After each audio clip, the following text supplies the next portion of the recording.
하나님이 십계명을 주신 것은 십계명을 통해서 우리를 시험에 빠뜨리려고 주신 것이 아니죠. 하나님이 십계명을 못 지키면 우리에게 벌을 주시려고 십계명을 주신 게 아닙니다. 많은 사람들이 신앙생활을 오해하는 경우가 많습니다.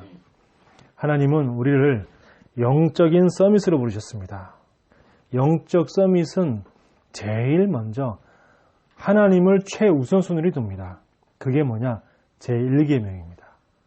그러니까 우상 같은 것을 만들 필요도 없고 섬길 필요는 더더욱 없습니다. 2계명이죠. 영적 서밋의 목표는 하나님께 영광 돌리는 삶입니다. 그게 바로 3계명입니다. 그리고 항상 예배를 통해 말씀 흐름을 놓치지 않습니다. 4계명입니다. 이렇게 되어지면 하나님은 모든 인간관계를 치유하십니다. 6계명부터 10계명까지입니다.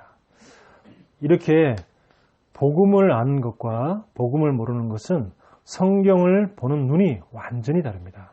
그래서 우리는 종교의 눈에서 완전 벗어나서 복음의 눈이 되어지는 귀한 축복과 응답을 우리가 받았습니다.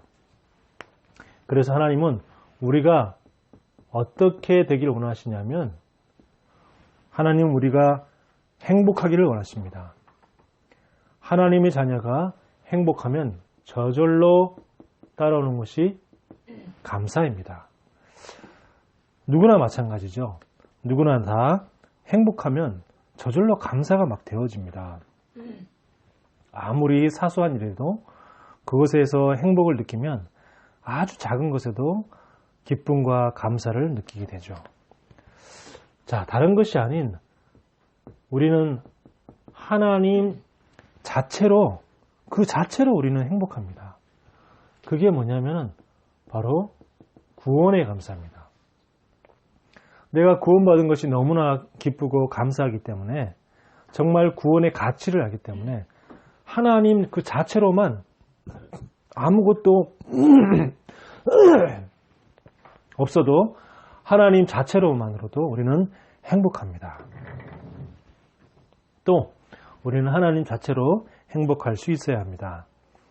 하나님으로 행복한 사람은 하나님 외에 이 다른 것으로 어떤 도움을 청하거나 다른 것으로 의지를 하지 않습니다.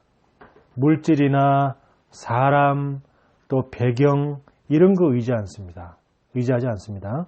왜? 하나님은 완전한 신분이기 때문입니다. 하나님은 완전하신 분이기 때문에 다른 것에 절대 도움 없거나 다른 것을 의지하지 않습니다. 그게 뭐냐? 기도에 감사죠. 우리가 기도할 수 있다는 것은 하나님이 완전하신 분이기 때문에 하나님만 바라보고 하나님만 의지한다는 것이죠. 자, 세 번째는 하나님으로부터 충분한 사람은 하나님의 영광을 위해서 살아갑니다. 우리의 삶의 이유가 바로 하나님의 영광. 이게 진짜 행복입니다. 이것이 뭐냐? 이걸 보고 헌신에 대한 감사죠. 하나님께 영광 돌리는 삶이 행복한 삶이라는 것을 알기 때문에 하나님을 위해서 내가 헌신하고 또 헌금하고 이런 것들이 힘든 게 아니고 감사입니다. 우리는 신앙생활이 힘든 게 아니고 감사합니다. 종교생활은 내가 종교를 위해서 내가 뭘 하고 내가 가부좌 틀고 산속에서 수행하고 앉아서 돌을 닦고 이런 것들은 굉장히 힘든 거죠. 우리는 그런 것이 힘든 것이 아니라 신앙생활은 뭐냐? 내가 하나님께 헌신하는 것이 기쁘고 하나님께 감사하고 헌금하는 것이 감사하고 이것이 바로 진정한 감사입니다. 네 번째는 하나님께 헌금하고 헌신하는 것이 행복하다는 것을 아는 사람은 뭐가 제일 소중하냐면 예배가 제일 소중합니다. 예배가 소중한 사람은 교회의 소중함도 알고 말씀 전하는 목사님의 소중함도 압니다. 그렇기 때문에 교회를 위해서 목사님을 위해서 또 헌신하고 싶어지는 거죠. 그게 뭐냐? 말씀에 대한 감사. 예배를 통해서 하나님이 나에게 주시는 귀한 언약의 말씀을 받기 때문에 예배에 대한 감사, 말씀에 대한 감사. 그렇기 때문에 말씀 증거하시는 목사님, 또 그 말씀 증거하는 복음 선포하는 교회가 있음에 대한 감사. 그러니까 내가 교회를 위해서 내가 뭘 할 수 있을까? 이렇게 되어지는 겁니다. 그래서 이 네 가지는 사실은 10계명의 또 다른 표현입니다. 10계명의 1계명부터 4계명까지의 또 다른 표현. 뭐죠? 하나님으로부터 나오는 하나님의 것으로부터 우리가 행복을 누릴 수 있고 하나님으로부터 우리가 감사를 회복하는 최고의 축복의 중요한 키포인트입니다. 그래서 우리는 이 10계명이 단순히 10계명이 아니라 이 속에 내가 정말로 행복해야 될 중요한 키포인트가 다 들어있구나. 이걸 우리가 확인할 수 있습니다. 그래서 우리는 세상 것으로 행복을 찾지 아니하고 물론 세상 것에도 행복이 있을 수 있습니다. 오랜 부부가 자녀를 놓고 늘 고대하다가 그래서 만약에 오랜 세월 만에 자녀가 태어났다. 얼마나 기쁩니까? 얼마나 행복하죠. 자, 그런 것도 행복하지만 세상에 또 승진이 된다는 것도 행복하고 또 월급이 많아졌다. 그것도 행복합니다. 고생해서 돈을 아끼고 모아서 좋은 아파트, 좋은 차를 샀다. 행복하죠. 그런데 그런 행복은 오래가지 않습니다. 그래서 우리에게 진짜 영원한 행복, 진정한 행복은 뭐냐? 하나님의 것으로부터 행복한 것. 이게 뭡니까? 이게 바로 하나님의 것이에요. 하나님의 것으로부터 행복을 찾게 되어지기를 바랍니다. 왜 그러냐?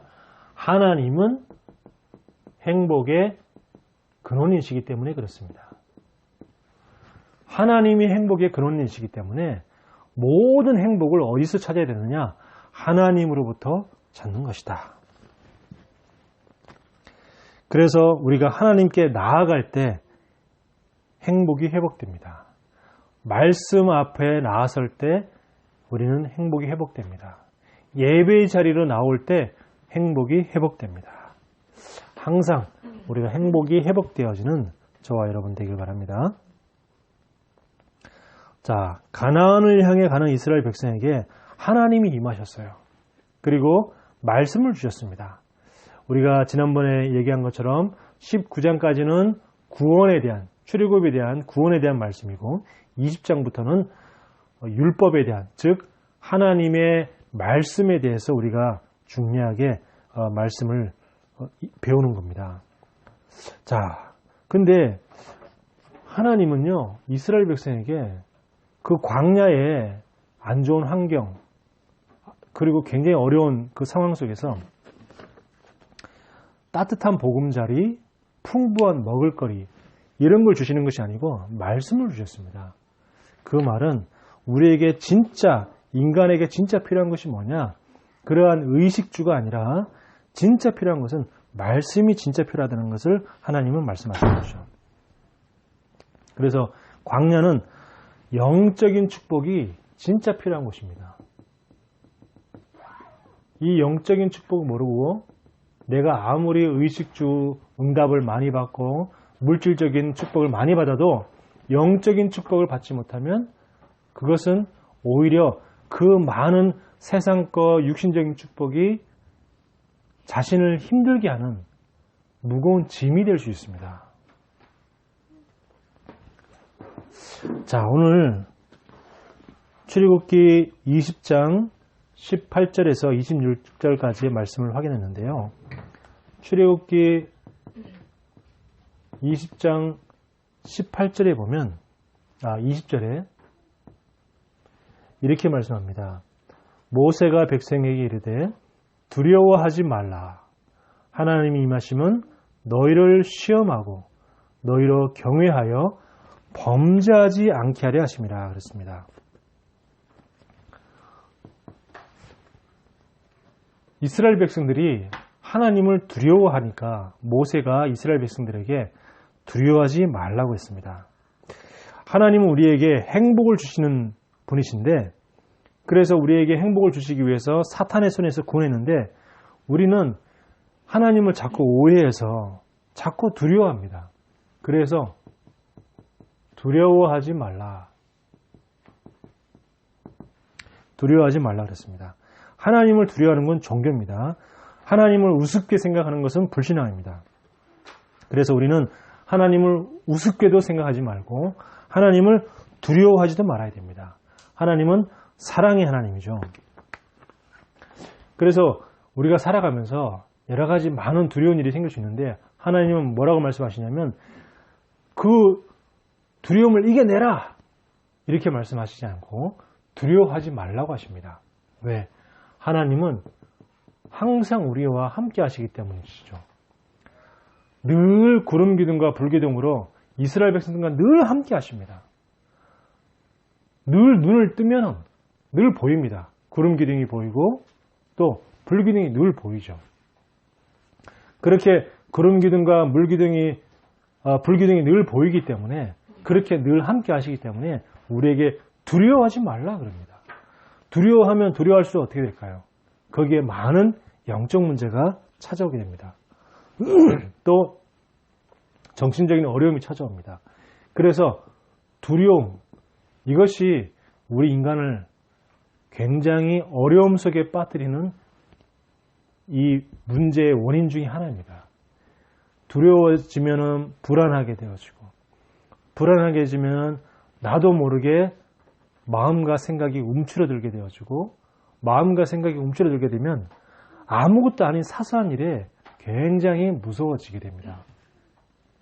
우리가 충분히 이겨낼 수 있는 건데도 아무것도 아닌데도 그 두려움 때문에 내가 막 무서워하고 떨고 이렇게 되어지죠. 아무것도 두려워하지 말라. 바울은 이렇게 얘기했죠. 아무것도 두려워하지 말고 하나님께 감사함으로 아뢰라 그랬습니다. 두려움이 생기면 하나님께 기도해라 이렇게 맞지 않고 감사함으로 기도해라 그랬습니다. 감사함으로 기도해라. 왜? 하나님이 그 어려움, 두려움 속에서 우리에게 중요한 응답과 축복을 준비하고 계시기 때문에. 자, 그리고 하나님이 임하시면 그랬어요. 자, 하나님이 우리에게 임하셨다. 우리에게 오셨다는 것이죠. 그것을 뭘 의미합니까? 구원을 의미합니다. 복음을 주셨음을 의미합니다. 인간은 도저히 하나님께로 갈 수가 없습니다. 인간은 하나님을 앞에 나아갈 수가 없어요. 그래서 하나님 우리에게 직접 오셔야지만 됩니다. 그래서 이 구약 성경에 보면은 인간은 하나님께 갈 수가 없기 때문에 하나님을 만나러 갈 수가 없기 때문에 항상 하나님이 인간을 찾아오셨어요. 모세를 하나님이 찾아오셨습니다. 어디에서? 호렙산에서 떨기나무 가운데에서 하나님이 모세를 찾아오셨어요. 또 많은 선지자들에게 예레미야에게 여호와의 말씀이 임하니라 그랬습니다. 그러니까 하나님이 우리에게 말씀으로 찾아오신다는 거죠.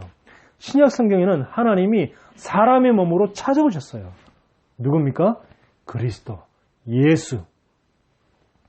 그래서 항상 구약에서는 하나님이 말씀으로 찾아오셨고 신약에서는 실제로 육신의 몸을 입고 찾아오셨고 그리고 지금도 우리에게 예배를 통해서 말씀으로 우리를 찾아오고 계시는 겁니다. 말씀으로 우리에게 임하시는 것이죠. 자, 그래서 우리에게 인간의 몸으로 이 땅에 임하신 그리스도. 이분이 사탄과 흑암의 권세를 박살내시고 지옥의 모든 어둠의 권세를 무너뜨리시고 재앙과 저주에서 우리를 건지신 예수님이시다. 그러고서 또 뭐라고 말씀하시냐면 우리에게 임하셔서 우리를 구원하셔서 범죄하지 않게 하기 위해서 하십니다. 그랬습니다. 우리가 어떻게 범죄하지 않을 수 있습니까?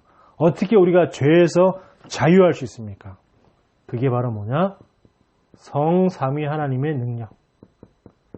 우리는 할 수 없습니다. 어제 제가 어떤 분을 이렇게 만났어요. 만났는데 그 분의 어머님이 저한테 이제 목사님 기도해 주시라고 이렇게 얘기를 하는데, 저는 그분의 막 이렇게 그 영적 상태라든지 그분이 말하는 걸 들으면서 제 속으로 이렇게 얘기했습니다. 하나님, 나는 할 수 없습니다. 내가 저분에게 어떻게 하겠습니까? 내가 무슨 말을 할 수 있습니까? 내 능력으로는 저 사람을 고칠 수도 없습니다. 하나님, 나에게 성령 충만 주십시오. 이렇게 기도하면서 그분의 얘기를 들었습니다. 그러면서 제가 예수 이름으로 명하노니 더러운 귀신아 떠나가라. 이것도 아니지 않습니까? 왜냐하면 저분은 하나님의 자녀인데, 하나님 자녀놓고 예수 이름으로 명하노니 더러운 귀신아 쫓아가라. 이것도 아니지 않습니까? 그러면 나는 어떻게 하고, 어떻게 말을 하고, 어떻게 기도해야 됩니까? 이렇게 막 기도했다니까요. 그러니까 하나님께서 제 마음속에 그냥 기도하면서 이렇게 쭉 얘기 듣는데, 하나님이 하셔야 된다. 그래서 오히려 내가 그분에게 위로하고 힘을 주는 그런 기도를 해야겠다. 이렇게 얘기했어요. 그래서 그 기도를 하는데 두 분 다 아멘, 아멘 하더라고요. 그렇습니다. 우리는 솔직하게 나의 연약함, 나는 힘이 없고, 나는 무능하고, 나는 할 수 없음을 인정해야 되고, 그리고 내 자리를 내어주고, 성삼위 하나님이 내 자리를 앉도록, 내 자리에 임하시도록 그렇게 내 자리를 내어줘야 됩니다. 그럴 때 하나님이 역사하시고 하나님이 힘을 주시는 것이죠.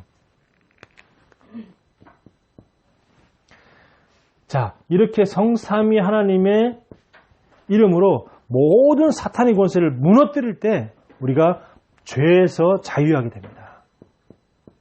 그리고 우상의 그 권세에서 완전히 해방받고 우상 권세를 무너뜨릴 때, 성삼위 하나님의 능력으로 우상 권세를 무너뜨릴 때에 완전 범죄에서 자유하게 되고 죄에서 자유하게 됩니다. 그리고 이 지옥 권세. 사람들이 왜 계속해서 아무것도 아닌 사소한 일에 그렇게 사람을 죽이고 합니까? 왜 자기 분노를 조절하지 못합니까? 이 속에 있으니까. 이 속에 있고, 그리고 이 능력을 모르기 때문에, 그래서 인간은 어쩔 수 없이 죄 가운데 자꾸 빠질 수밖에 없고 자기의 분노를 조절이 안 되는 거죠. 왜? 이 속에 있으니까. 어제 잠깐 뉴스 보니까 그 서강 유치원이라고 그 우리나라 유명한 서강대학교에서 운영하는 그런 회사가 따로 있어요. 영어 유치원입니다.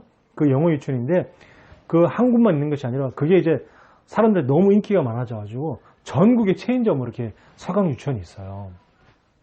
서강대학교에서 운영하는 그런 커리큘럼을 짜가지고 서강대학교 이름을 따가지고 이렇게 서강 영어 유치원입니다. 근데 그 한 달에 그 학원비가 영어 유치원 원비가 얼마냐? 110만 원이에요. 110만 원인데 뭐가 기사가 났냐 하면 그 영어 유치원에 다니는 아이 한 명이 그 영어 유치원 교사에게 7개월 정도 지속적으로 학대를 당한 거예요.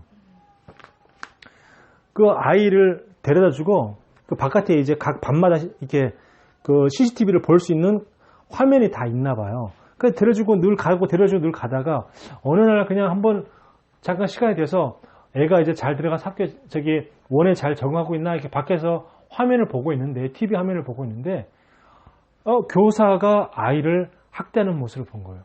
그래서 너무 놀라가지고 이걸 그 원장님한테 얘기를 하니까 원장님이 그 선생님 너무 좋으신 분인데 어쩌다 그랬을 거라고 이렇게 얘기를 했다는 거예요. 그래서 아니다. 혹시 모르니까 그 지금까지 CCTV를 좀 더 돌려보자. 돌려봤더니 매일매일 같이 학대한 거예요. 그러니까 그 아이들 7세 반 있는데 다른 아이들한테는 뭐 이렇게 다 하면서 아이는 그냥 계속 서 있게 만들고, 그리고 다른 사람 아이들 먹다 남은 거 다 먹어가지고 걔를 먹이고, 억지로 막 먹으라 하고, 막 이런 그런 학대를 하고, 그리고 또 뭐 특별히 아이가 막 되게 막 수업 분위기를 험악하게 하거나 그런 것도 아니에요. 그냥 말 잘 듣고 착한 아이인데 그냥 자기 책상 위에 손 올려놓고 손을 못 내리게 만들고, 거의 1시간, 2시간을 계속 이렇게 가만히 놔두게 만들고, 그러니까 그 영상에 보면 전혀 아이가 무슨 뭐 되게 무슨 뭐 장난꾸러기라든지 수업 분위기 흐트리는 그런 것도 아닌데, 그래서 나중에 이렇게 막 녹음한 걸 이렇게 들은 거 보니까 그 교사가 저도 자기도 내가 왜 그 아이한테 그랬는지 모르겠다는 거예요. 자기도 모르겠다는 거예요. 내가 왜 그랬는지. 이거 얼마나. 그래서 이 아이가, 나는 끝에 하는 말이 너무 가슴이 아팠는데 뭐라고 얘기했냐면, 그 아이들 없는 곳에서 데려다가 자기를 이렇게 때리기도 했다는 거예요. 막 밀치고 때리기도 했다는데, 근데 7개월 동안이나 그렇게 어려움을 당하면서 왜 말을 안 했냐? 근데 자기가 말을 하면 엄마 마음이 아플까봐 말을 안 했다는 거예요. 그 말을 이렇게 하는 7살 아이가 그 말을 하는데 너무 가슴이 아픈 거예요. 야, 참, 진짜. 7살 아이가 학교가 아니고, 그 유치원에서 그렇게 어려움을 당하면서도 자기가 말하면 엄마가 마음이 아플까봐 얘기를 안 했다는 그 말에, 참 너무 가슴이 아프고, 그 말을 직접 들은 그 아이의 엄마는 얼마나 가슴이 찢어지고 무너지겠습니까? 이 속에서 있기 때문에 끊임없이 계속해서 어려움을 당할 수밖에 없어요. 본인이 자기가 왜 그 아이한테 그랬는지 자기도 모르겠다는데, 특별히 아이가 뭐 잘못한 것도 없는데, 뭐 아마 이유 없이 미웠겠죠. 그냥 우리 그런 표현 하잖아요. 쟤는 막 이유 없이 밉다. 뭐 그랬을 수도 있겠죠. 왜 그랬을까요? 이 속에 있으니까. 영적인 배경이 이 속에 있으니까 어쩔 수가 없는 거예요. 여기 영향을 받게 돼 있는 거죠. 영적인 배경에 영향을 받게 되어 있습니다. 하나님 자녀는 천국 배경이기 때문에 천국 배경에 영향을 받게 되어지고, 지옥 백성은 지옥 배경이기 때문에 지옥의 영향을 받게 되어 있습니다. 어쩔 수가 없어요. 그러면서 너무 가슴 아파하는 거예요. 내가 110만 원이나 매달 주면서 우리 아이를 지옥에 보냈구나. 엄마가 그러는 거예요. 울면서. 안타깝죠. 매달 110만 원씩 지불해가면서 아이를. 지금도 막 아이가 뭐라 하냐면 밤에 꿈을 꾼대요. 악몽 어떤 꿈을 꾸냐. 자기 친구들이 다 자기한테 손가락질하면서 막 웃는다는 거예요. 놀린다는 거예요. 바보라고. 그런 꿈을 계속 꾼다는 겁니다. 20장 24절 보겠습니다. 20장 24절 보면 예배에 대해서, 제단에 대해서 말씀하죠. 내게 토단을 쌓고 그 위에 내 양과 소로 내 번제와 화목제를 드리라. 양의 피로 예배를 드려라. 내가 내 이름을 기념하게 하는 모든 곳에서 내게 임하여 복을 주리라 그랬어요. 자, 예배는 무엇일까요? 예배는 구원의 하나님을 기념하는 것입니다. 우리를 구원하신 그 하나님, 창세기 3장의 저주에서 우리를 구원하신 그 하나님을 기념하는 거예요. 내가 내 이름을 기념하는 모든 곳에서 너희에게 복을 주리라 그랬습니다. 그래서 이 예배는 최고의 축복입니다.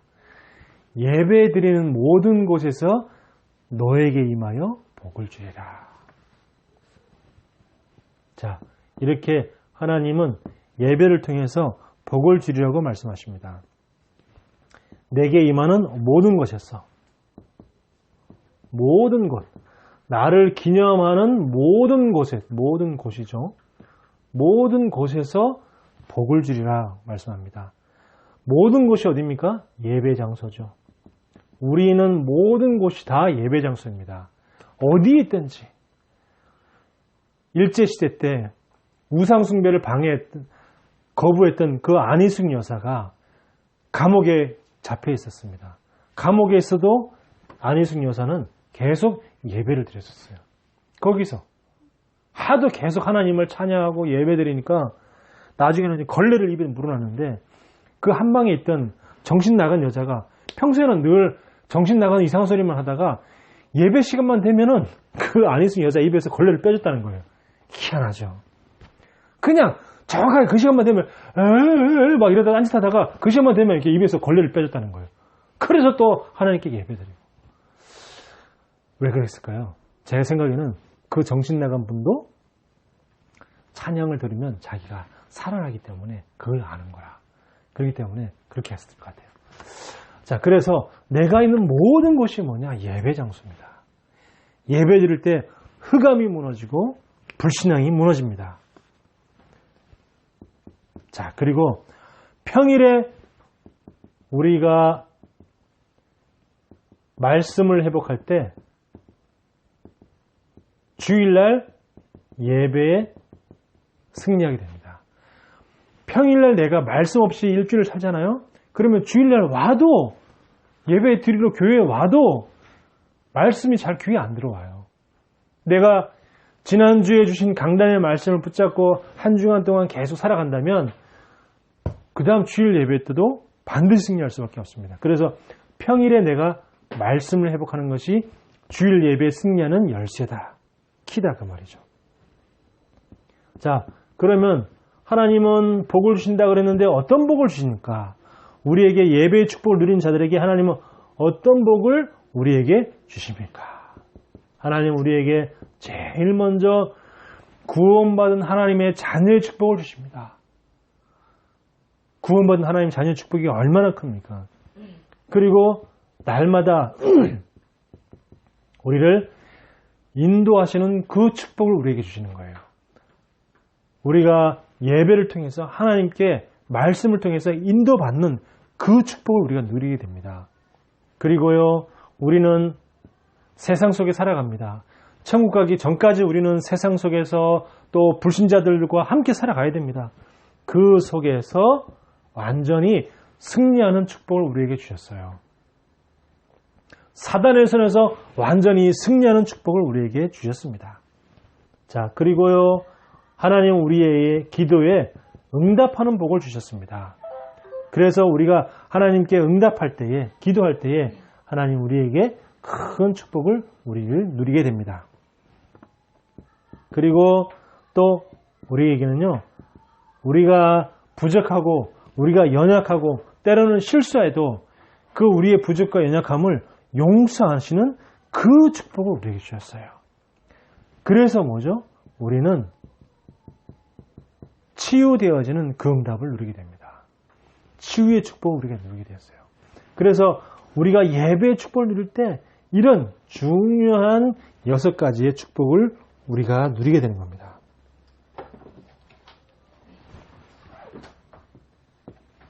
자, 우리가 하나님이 우리에게 이렇게 말씀을 주신 이유가 무엇입니까?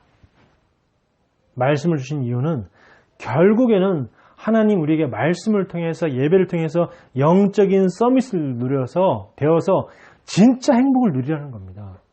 우리가 요즘 말로 찐이란 말 많이 쓰죠. 찐 행복을 누리려고 하는 거죠.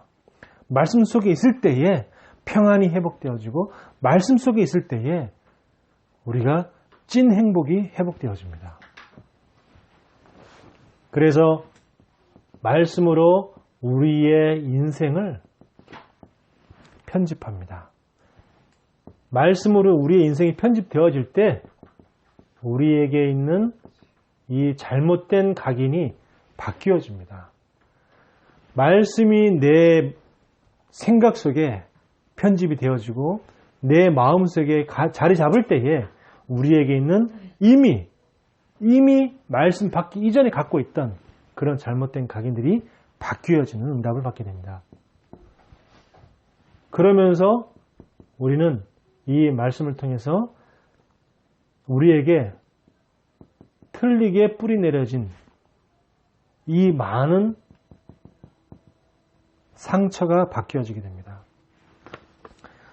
이 상처가 얼마나 우리에게 그 쓴 뿌리라고 얘기하잖아요. 쓴 뿌리. 상처가 뿌리라니까요. 이게 계속 과거에 머물도록 만듭니다. 계속 옛날에 그 상태로 계속 머물러 있게 만든다니까요. 옛날에 어떠한 특정 시점에 가지고 있는 그 상처를 그대로 놔두면은 나이는 먹고 시간은 흘렀어도 계속 그 내 영적인 상태는 계속 그 과거에 그대로 계속 머물러 있어요.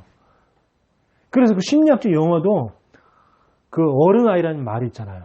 어른아이가 뭡니까? 이 몸은 어른인데 아직까지 그 마음은 아직까지 어린이야. 어른아이. 다른 거는 다 어른인데 그 상처 있는 그 부분만 생기면 다시 어린이로 돌아가. 그 시절로 돌아가. 그래서 상처는요, 계속 우리에게 계속 과거의 그 상태로 계속 머물러 있게 만드는 것이 발전하지 못하고 나아지지 못하고 앞으로 나아가지 못하게끔 계속 우리 발목을 붙잡고 있는 것이 뭐냐? 상처입니다. 쓴 뿌리, 틀린 뿌리. 우리에게 말씀을 주신 이유는 뭡니까?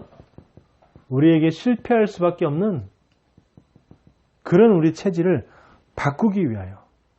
결국에는 뭐냐면 사단은 끊임없이 우리에게 속임수를 주는데 그 속임수에서 빠져나오게 해요. 이 우리의 체질이 늘 사단의 속임수에 속는 체질입니다. 그래서 사단의 속임수에 속지 않는 체질, 실패하지 않는 체질로 바꾸기 위해서 하나님 우리에게 임하셔서 말씀을 주신 겁니다.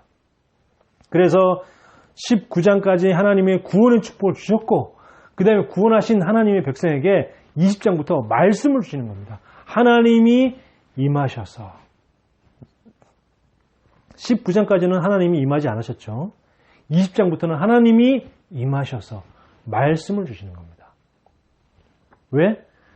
하나님이 임하셔서 그 말씀을 통해서 잘못된 각인이 바뀌어지고 우리의 상처의 그 쓴뿌리가 바뀌어지고 그리고 사단에게 늘 속을 수밖에 없는 그 우리의 실패할 수밖에 없는 그 체질이 바뀌어지게끔 하나님이 그래서 다른 것에 각인 뿌리 체질 되지 말고 진짜 복음 이거 하나에 각인 뿌리 체질 될 수 있도록 그걸 위해서 하나님은 우리에게 지금도 말씀을 주신 줄 믿습니다.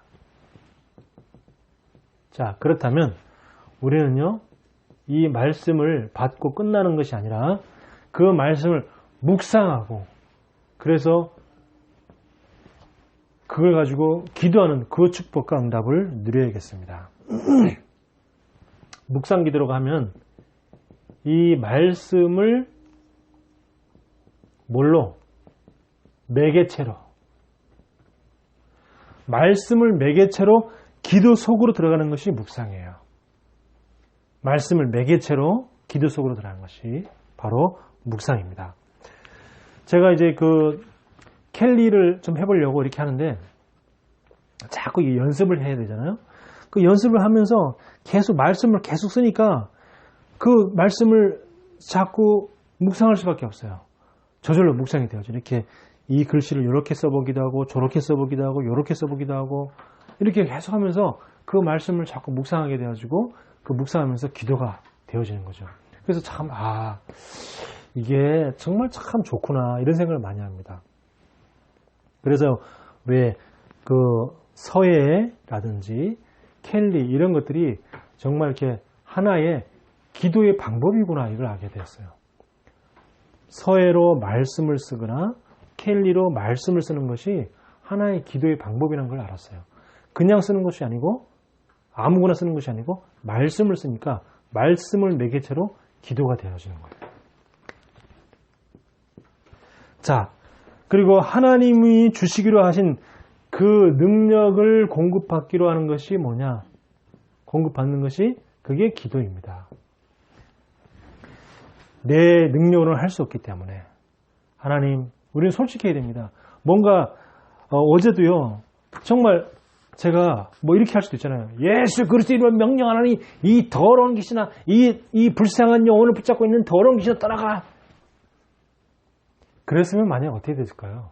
저는 아마 되게 부끄러웠을 것 같아요. 창피했을 것 같아요. 그러면서 막, 그 분이 아마, 저 목사님은 다시는 이제 부르지 말아야겠구나.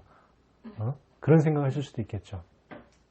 너무 좀 뭔가 이렇게 이 사리 분별을 잘 못하구나. 상황 판단을 잘 못하구나. 아마 그렇게 생각할 수도 있어요. 그러니까 하나님 나는 할 수 없어요. 나는 못합니다. 내가 저분을 어떻게 도와줄 수 있습니까?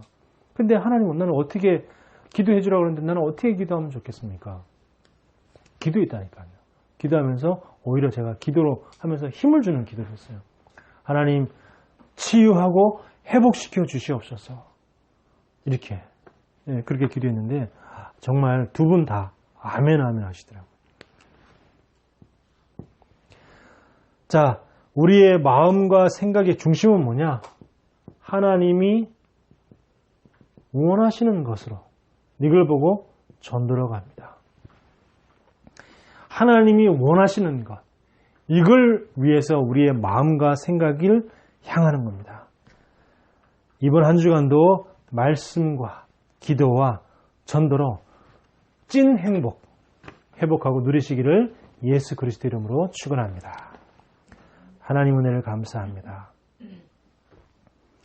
하나님은 우리에게 날마다 행복해지기를 원하십니다. 하나님의 것, 하나님의 말씀으로 행복을 찾아 누리게 하여 주옵소서. 그래서 너무 행복하기 때문에 이 행복을 다른 사람에게 전할 수밖에 없는 저희들 될 수 있도록 축복하여 주시옵소서. 예수 그리스도 이름으로 기도하옵나이다. 아멘.